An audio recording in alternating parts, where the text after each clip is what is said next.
عمران خان کے خلاف ایک نہیں، دو نہیں، 5 کیسز۔ اسد عمر، فواد چودھری بھی پھنس گئے۔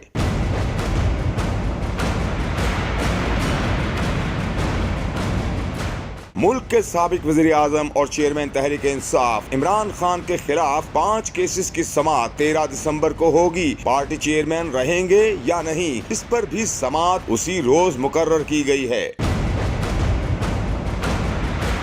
سابق وزیر اعظم عمران خان کے خلاف توہین الیکشن کمیشن، پارٹی چیئرمین شپ سے ہٹانے، انتخابی اخراجات کی تفصیلات جمع نہ کرانے سمیت دیگر کیسز ہیں۔ الیکشن کمیشن نے عمران خان کے خلاف کیسز کی سماعت کے لیے کاز لسٹ جاری کر دی۔